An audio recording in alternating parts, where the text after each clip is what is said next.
Imagine a quiet, suburban neighborhood, the kind that postcards are made of. Neat rows of houses, manicured lawns, children playing, and a gentle creek flowing behind every backyard. For decades, this creek wasn't just water, it was life.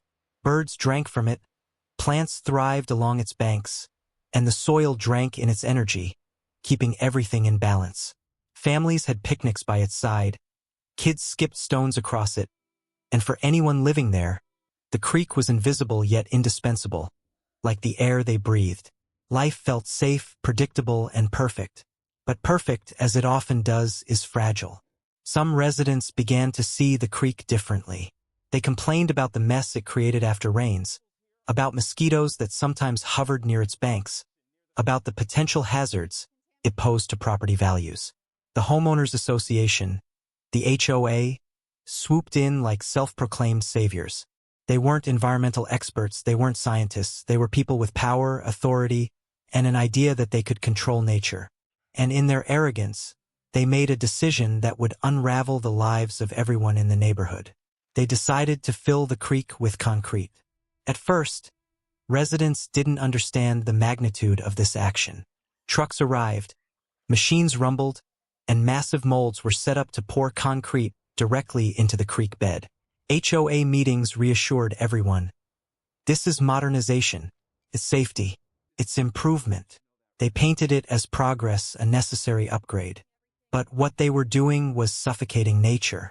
The creek wasn't just a feature, it was an artery, a natural drainage system, a living ecosystem.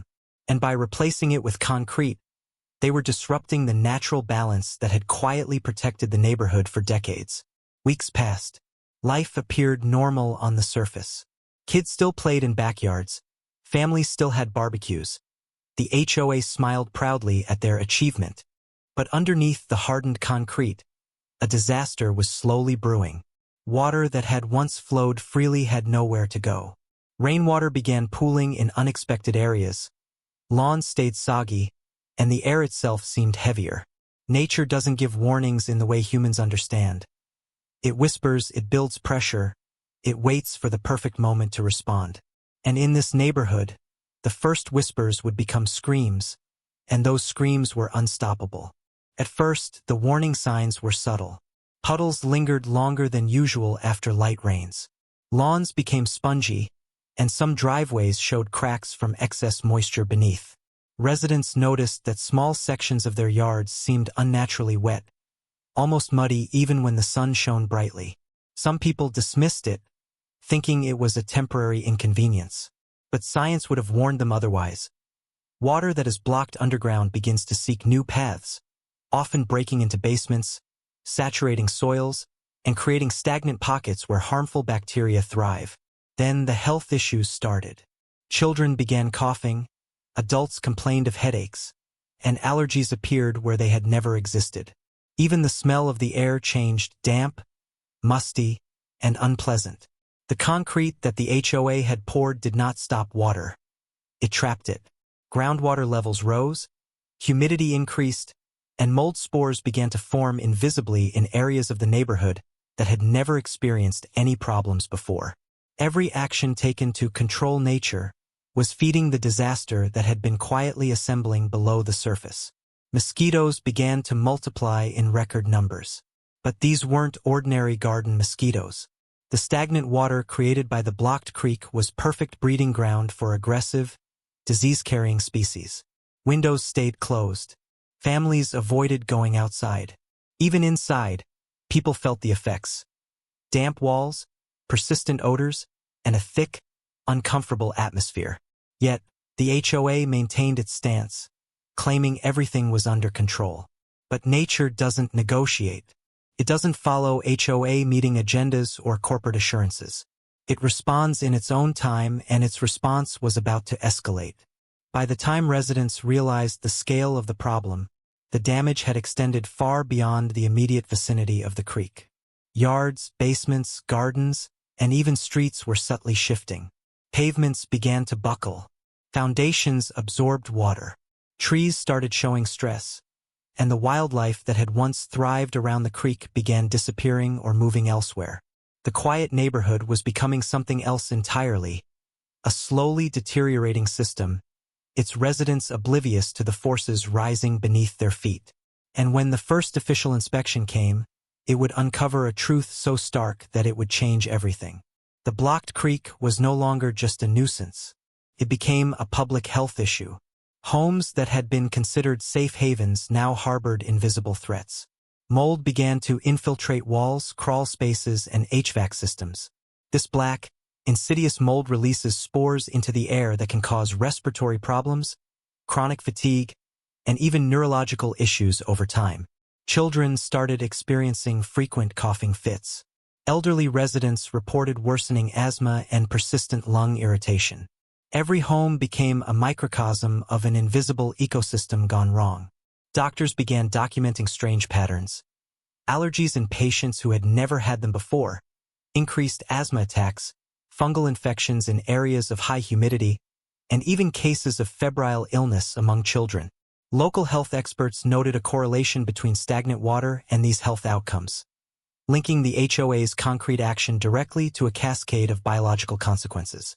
The problem wasn't just water, it was trapped energy, trapped moisture, trapped microbial life adapting to new conditions, and these adaptations were hostile to human health. Meanwhile, residents' everyday lives became stressful. The smell of dampness permeated homes, furniture started rotting, paint peeled, and doors swelled from moisture. Basements flooded. Electrical outlets became hazardous. Even small acts like placing laundry outside or leaving a door open became risky. The neighborhood had unintentionally transformed from a suburban dream into a slow-moving, invisible health disaster. And yet, the HOA continued to assert control, ignoring complaints, downplaying threats, and maintaining the illusion that everything was under control. Nature, however, had a very different plan. As the residents endured these daily pressures, many realized that their homes, once symbols of stability and prosperity, had become battlegrounds between human arrogance and natural law. Every cough, every mold patch, every swollen door was a reminder that the creek had been silenced, and nature was responding. And the most dramatic evidence was yet to come, as the inspection teams arrived to reveal the full magnitude of the problem. After months of complaints and mounting health issues, an environmental inspection was finally conducted. Inspectors arrived with equipment to measure soil saturation, water table levels, and humidity, and to sample stagnant water. As they walked through the neighborhood, their faces reflected disbelief and concern. The concrete that had replaced the creek was now a symbol of environmental negligence. Every yard, every basement, every standing puddle told the same story. A living ecosystem had been suffocated, and its consequences were now apparent. The official findings were devastating. The report concluded that the HOA had blocked a natural waterway, altered drainage patterns, and forced the neighborhood into a developing wetland state. This was more than a simple mistake. It was an environmental disaster with legal, health, and financial repercussions. Insurance companies began reevaluating homes. Property values plummeted. Banks hesitated to offer loans. Buyers vanished. Families who had invested their savings into these homes now faced financial ruin. Science explained the why. When a natural creek is blocked, water is forced underground, causing groundwater levels to rise. Saturated soil loses stability, foundations weaken, and stagnant water breeds harmful bacteria and mosquitoes. Moisture infiltrates homes, and microbial ecosystems evolve in response to these unnatural conditions. What the HOA had treated as a cosmetic problem, weeds, mess, insects, was actually a complex natural system that, when tampered with, could destabilize the entire neighborhood. The inspection confirmed it. The concrete had not solved a problem. It had created one of unprecedented scale. By the time the residents received the report, panic had set in. The perfect neighborhood was no longer livable. Gardens were ruined, basements flooded. The air was damp and heavy. Humidity and mold had made the interiors unsafe. And most chillingly, the inspectors warned that reversing the damage would be extraordinarily difficult. Nature had reclaimed control, and the neighborhood had paid a high price for human arrogance. By the time the inspection report hit the residents' mailboxes, reality had already begun to take a terrifying shape. The concrete that had once symbolized progress had failed spectacularly. The neighborhood, which had been neat, orderly, and alive, was slowly transforming into a swamp. At first, it was subtle. Lawns that were once vibrant and lush became soggy, almost sponge-like, with water pooling in odd places. Driveways and sidewalks buckled as underground water pressures shifted the soil. The gentle creek that had once regulated the entire ecosystem had been replaced with impermeable concrete, and now the land had no natural outlet for the trapped water. Water, patient as it always is, was finding its own way. Within weeks, the transformation became undeniable. Backyards began to resemble marshlands. Mud and standing water became the norm, swallowing flower beds and grass. Wetland plants, cattails, reeds, and other marsh vegetation began to sprout where neatly trimmed lawns had once flourished. Frogs appeared first, leaping into the shallow puddles. Soon snakes began to follow. Leeches were spotted near stagnant pools. Even wildlife that had once avoided the area returned, but in forms the residents didn't expect, and the residents themselves were being forced to adapt to this new, unwanted ecosystem. Summer brought the most cruel irony. The humidity that the creek had once balanced now saturated the air, making the temperature feel heavier, the air stickier, and every breath slightly more laborious. Mosquitoes, now thriving in the stagnant pools, formed dense, buzzing clouds. Children could no longer play outside without being swarmed. Adults found themselves slapping bites away in vain. Windows, which had been open for sunlight and fresh air, stayed shut, trapping the heavy, damp heat inside.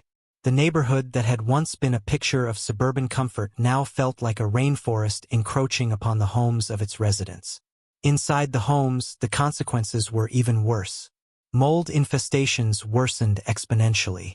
Black mold spread through carpets, vents, and walls, releasing spores into every corner.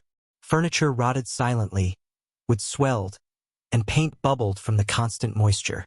Basements became unusable, often resembling shallow ponds more than storage spaces. Even homes that had never faced humidity problems now had structural issues. Foundations that had been solid for decades were slowly weakening under the pressure of saturated soil. Residents began to notice their perfectly constructed homes subtly sagging or cracking. Every day, new problems emerged, new evidence of the disaster that had begun with a single act of arrogance: the decision to fill the creek with concrete. The psychological toll of living in a slowly evolving swamp was staggering. Families felt trapped, powerless, and constantly anxious. Nights were restless. The constant buzzing of mosquitoes, the smell of stagnant water seeping into homes, and the knowledge that their investment in this neighborhood was collapsing created a pressure that no one could escape. Children couldn't play outside safely. Elders, sensitive to mold and humidity, suffered worsening health conditions. And financially, the neighborhood began to crumble. Banks refused to approve loans in the area, insurance premiums skyrocketed, and real estate agents labeled the neighborhood as undesirable. Homes that had once been worth a fortune were now liabilities. As the wetland continued to spread, the community began to fracture. Some residents moved away at the first opportunity, abandoning years of memories and investments. Others tried to fight legally, but the HOA had no resources left, and the damage was now so severe that no simple solution existed. Families who stayed behind had no choice but to live in constant discomfort, adapting their lives to a slowly drowning landscape. Gardens were abandoned. Patios were deserted. Porches remained empty. The neighborhood that had once prided itself on order and perfection was now a living testament to the consequences of human arrogance. Scientific explanations for this transformation were sobering. Hydrologists explained that the blocked creek had raised the water table permanently. Saturated soil had begun creating new, unintended drainage patterns. Microbial ecosystems adapted quickly, producing gases like methane and hydrogen sulfide in some areas, further degrading the environment. Mosquito populations exploded in numbers never seen before, perfectly adapted to the new wetland conditions. Environmental experts stated that reversing the damage would not only be expensive but almost certainly impossible without massive, disruptive intervention, hundreds of thousands of dollars, weeks of heavy machinery, and government permits that were unlikely to be granted. Meanwhile, the HOA remained silent, hiding behind lawyers, dodging accountability, and offering empty reassurances. The lesson of the creek, however, was clear. You cannot control nature with arrogance. Attempting to do so brings consequences that compound over time. The once idyllic neighborhood had been transformed by a combination of human negligence, bureaucratic arrogance, and nature's inevitable pushback. And if the residents thought the worst was over, they were about to realize that the transformation into a wetland was just the beginning of the nightmare.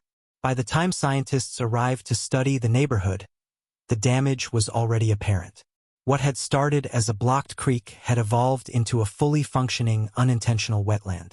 Hydrologists, ecologists, and environmental engineers walked the streets, poked soil, measured water tables, and sampled stagnant pools. Every test confirmed what residents already feared. This wasn't a temporary problem. The creek, once the lifeblood of the community, had been replaced with concrete, forcing groundwater to rise and creating a self-sustaining ecosystem that was hostile to human habitation. The science was clear. The neighborhood was now permanently altered. Hydrologists explained the mechanics in terms simple enough for anyone to grasp. When a natural waterway is blocked, water doesn't vanish. It moves underground, saturates soil, and finds new paths. If soil is forced to absorb excess water for long periods, its structure changes permanently. Clay and silt compress and shift. Foundations, no matter how well built, begin to lose stability. Once microbial ecosystems adapt to constant saturation, reversing them is nearly impossible. In essence, the HOA hadn't just blocked a creek. They had changed the neighborhood's entire geological and ecological structure. But the consequences didn't stop at soil mechanics. Environmental scientists were horrified by the accelerated spread of mosquitoes and other disease-carrying insects. Labs confirmed that stagnant water had created optimal breeding conditions. The wetland environment encouraged amphibians and reptiles to proliferate. Frogs, snakes, and other creatures began moving into backyards. While some might call this nature returning, it was returning on the neighborhood's terms, creating hazards for the residents. Health data painted a similar picture. Respiratory illnesses linked to mold increased sharply, fungal infections became more common, and new allergies appeared among children who had never experienced them before. Even the air itself, thick with humidity, had changed the way people lived. Financially, the neighborhood was crumbling. Insurance companies reclassified the area as high risk. Monthly premiums skyrocketed, mortgages were reassessed, and real estate agents openly warned potential buyers about health hazards, flooding risk, and property instability. Homes that had once been seen as investments were now liabilities. Families who had spent years building a life in this community faced the realization that their property values had plummeted and their long-term financial security was now uncertain. The HOA, responsible for these decisions, offered no solutions. Legal battles were underway, but the scale of the disaster meant that restitution, even if one, would never fully cover the losses. Scientists also warned that attempts to fix the problem would be extraordinarily difficult. Removing the concrete, while technically possible, would not immediately restore the creek or the original drainage patterns. Water tables had permanently shifted. Soil composition had changed. Microbial and insect populations had established themselves. Any intervention would require massive earth-moving operations, the reintroduction of natural water flow, and ongoing maintenance. An endeavor so expensive and complex that it was impractical for the HOA or individual residents to pursue. Nature had adapted. Humans, in this case, had not. Emotionally, the residents were exhausted. The psychological toll of living in a transformed neighborhood, one that was slowly becoming uninhabitable, was immense. Families felt trapped, frustrated, and helpless. Children could not play safely outdoors. Even indoor life was compromised by mold, humidity, and insect infestations. The dreams that residents had for peaceful, prosperous living had been replaced by a constant struggle against the consequences of a single, misguided decision. The community, once tightly knit, was fraying under the pressures of health risks, financial losses, and environmental change. The wetland also began to serve as a stark, real-world case study for environmental science. Universities used the neighborhood to demonstrate the consequences of human interference in natural waterways. Students studied soil samples, water flow, and the population dynamics of mosquitoes and amphibians. Research papers cited the HOA's decision as a cautionary tale of what happens when human authority overrides ecological wisdom. While academics found fascination in the area, residents lived the nightmare daily. And yet, through all of this, one lesson became painfully clear. Nature always finds a balance. Water, which had been forced underground, had found its path. Microbial life had adapted. Plants and animals had colonized areas humans had considered under their control. The HOA's attempt to dominate a natural system had failed completely. It was a powerful reminder that while humans may have tools, money, and authority, they do not have the power to suppress natural laws. The science confirmed what residents felt in their bones. This neighborhood had been permanently changed. What had begun as a creek, a simple and beautiful waterway, had been transformed by concrete, human arrogance, and neglect into a wetland. Reversing the damage would cost millions, take years, and still might not restore the original balance. Humans had made a mistake. Nature had responded. And in the grand scheme, nature had won. By the time the final consequences of the blocked creek had unfolded, the neighborhood had been irrevocably changed. Streets that once echoed with children's laughter were now quiet, punctuated only by the hum of mosquitoes and the croak of frogs. Backyards had transformed into marshes. Gardens, patios, and lawns had been swallowed by stagnant water and rising wetland plants. Homes that were once symbols of pride and achievement now carried the marks of human arrogance. Cracked foundations, swollen doors, peeling paint, and walls crawling with mold. For many residents, the dream of suburban perfection had turned into a daily struggle for survival and sanity. Families were fractured. Some had left, unable to tolerate the constant humidity, insect invasions, and health hazards. Others remained, trapped by mortgages and attachments, forced to adapt to a landscape that no longer resembled their vision of home. Nights were sleepless. The heavy air, combined with the incessant drone of mosquitoes and the damp smell of mold, created an environment of constant stress. Children no longer played outside freely. Parents spent hours fighting minor floods in basements or trying to control the ever-present moisture creeping through their homes. Even daily routines were impacted. Laundry could not dry outdoors. Grills could not be used on soggy decks, and any attempt to enjoy the outdoors was met with swarms of insects and mud. Emotionally, the residents were in crisis. Families who had once felt secure and prosperous now lived with a pervasive sense of helplessness. The HOA, responsible for this catastrophe, offered no real solutions, instead hiding behind legalities and disclaimers. Attempts at litigation were slow, expensive, and ultimately insufficient to undo the damage. Residents faced a dual nightmare: the visible changes to their homes and neighborhoods, and the invisible, ongoing psychological toll of living in a slowly transforming wetland. Dreams had been replaced by daily survival.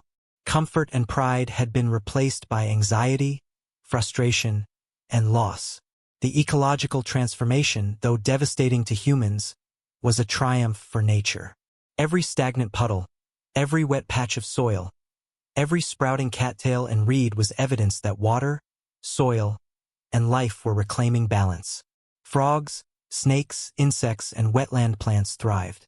Mosquitoes multiplied unchecked, feeding on the stagnation humans had created.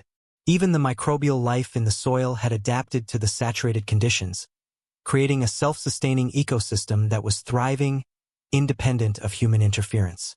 What the HOA had tried to control had instead controlled them, and nature had responded with a quiet but unstoppable force. From a scientific perspective, this was a cautionary tale.